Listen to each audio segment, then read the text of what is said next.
Major WWE names are on a leave of absence. Plus, Jake Hager has been pulled from an Indy show after a sponsor backlash. And a top international star has appeared at the WWE Performance Center. It's all in the Cultaholic Wrestling news right now. Behind the scenes, there's been some changes at WWE owing to two top names from the backstage area taking leave of absence at the same time. Yes, so this comes from the Wrestling Observer, and they say longtime WWE creative members Bruce Pritchard and Michael Hayes are currently on temporary leave, according to multiple sources in the company. Both are expected back, although the time frame was said to be indefinite.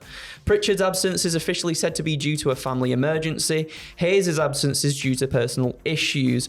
While both absences have taken place at the same time, there is no actual connection between the two, and those in WWE emphasize that this is not the old guard being moved out, as people would speculate, and that both will be back. Fightful corroborates that both are indeed absent from their roles due to separate emergency and personal issues, but they are not connected. Now, Bruce Pritchard's worked directly under Paul Levesque in WWE's command chain for some time. He was previously under the old administration as well.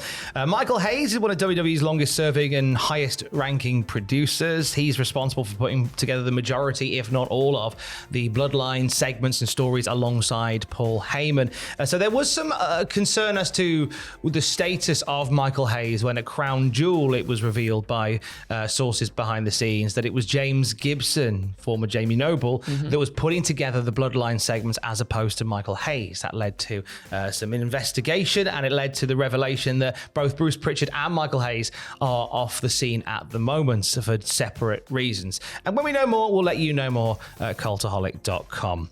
Now, Jake Hager made some comments on Twitter. Former AEW and WWE star was very outspoken when it came to a few political things online, and also made claims that Tony Khan was a communist, and he had been told to stay quiet about it and threatened with his silence. As this is a series of tweets that was sent out by Jake Hager in the wake of the election. Now, following these, a promotion has ended their working relationship with Jake Hager. It's Blitzkrieg Pro who tweet, Jake Hager will no longer be appearing on December 14th in Enfield, Connecticut. On top of sponsors no longer being willing to work with him, we also just have to do what we think is right for our roster and fans. We're going to get to work on a replacement ASAP. At this stage, not much else has been said. At time of recording, at least, no comment has been made by Jake Hager. No. Obviously, there's been a lot of people who have spoken about Blitzkrieg's decision to take him off the books. A lot is said about, freedom of speech. And I think that is obviously, freedom of speech is absolutely everybody's right. Yeah. And everybody's free to think as they choose. Jake Hager is free to think as he chooses. And Blitzkrieg Pro are free to think as they choose as well. But it's a story that we'll keep an eye on. If anything changes, we'll let you know on that one as well at cultaholic.com. Now, speaking back to WWE now, let's speak on a released WWE star that is hitting the indies once more. Yeah, so the former Tegan Knox, now back as Nixon Newell, has been announced for her first post WWE event.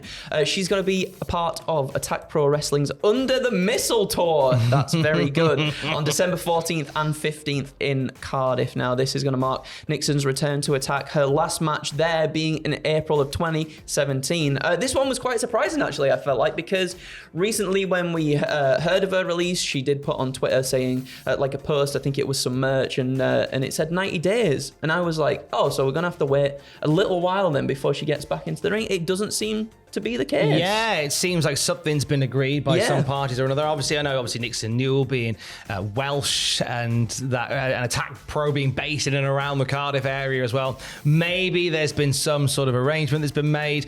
We don't know of a match or an opponent, but we certainly know it's a return to Attack Pro for Nixon Newell. And I genuinely think she's going to set the indie scene on fire over here. In fact, anywhere she goes, but I'd like to see her bring some of that goodness back to the UK. Absolutely. absolutely. Very selfishly. No, I think you're right though as well, because it's something that we wanted to see within WWE for a while. We wanted to see since she made her return to the company as well. And unfortunately, it felt like in WWE things were stop-start. Obviously, she had issues with her knees as well, and it always felt like when the momentum was going, an injury would crop up and then scupper that, and it was such a shame to see, because I felt like a lot of people were really behind her and behind her story of a comeback as well. So hopefully she gets to do that out on the indies and just become the absolute star she deserves to be, and she already is, to be honest, as well, but just even more, give her even more stuff, because she deserves it. It was one of them where, obviously, as you say, there were 2 major injuries that took her out for a year at a time, which really slowed things down. Then they brought her back under the new regime, and the moment she came back, we kind of went, you don't know what you're doing with it, do you? You don't really know. Like, you could tell as well in the ring, she was really trying to like get the crowd behind her and everything. And I think she was doing a really good job of doing that on her own within the ring. It's just unfortunate that I guess creative didn't really have much for her in the way of storyline or anything. As a result, she was released last weekend along with Indy Hartwell and Baron Corbin. I would imagine we'll be seeing them pop up at independent shows sooner rather than later as well. Yeah, for sure. We'll keep an eye on them, and we've been keeping an eye on the Performance Center, where a star from Pro Wrestling Noah has arrived. Shawn Michaels sharing a video on Twitter of Yoshiki Inamura training at the WWE Performance Center. Inamura was welcomed by the WWE team, got some reps in the ring as well. Shawn on Twitter adding that he looked forward to growing WWE and Noah's partnership in the future. This is a partnership that's seen AJ Styles competing over there against Marufuji. We've seen stars from NXT also competing. Nakamura as well. Shinsuke Nakamura was over there as well recently too. He's gone back there in the new year. And so we see a lot of stars going over there. I liked seeing Inamura in the ring in the Performance Center. Yeah, he looks brilliant as well. He's not someone I'm too familiar with. I've seen little bits here and there, but he's incredibly hard hitting. And I feel like Shawn's doing a really good job of bringing in these international stars that like have a lot of potential and a lot of promise. So it's going to be interesting to see where this goes, whether it is just more about the partnership between the two, or if Yoshiki is over here for a little bit, over in America for a little bit longer and will appear on NXT. Remains to be seen. I'm excited to see what happens. Very intrigued by that one. All new Desert Island Graps on the podcast feed and on the Patreon YouTube channel as well today, with Unlikely's Adrian Hernandez. Adrian Hernandez, a fab content creator from across the pond. He had a brilliant sit-down interview with Steve Austin, which I really enjoyed. So I kind of wanted just to sort of chew the fat with a fellow interviewer and interview a fellow interviewer. Oh, there's nothing better than watching a video when an interviewer interviews an interviewer. Very much talking shop with me and the brilliant Adrian Hernandez. He's also a bit of a radio geek like me as well. So we're cut from very similar cloth.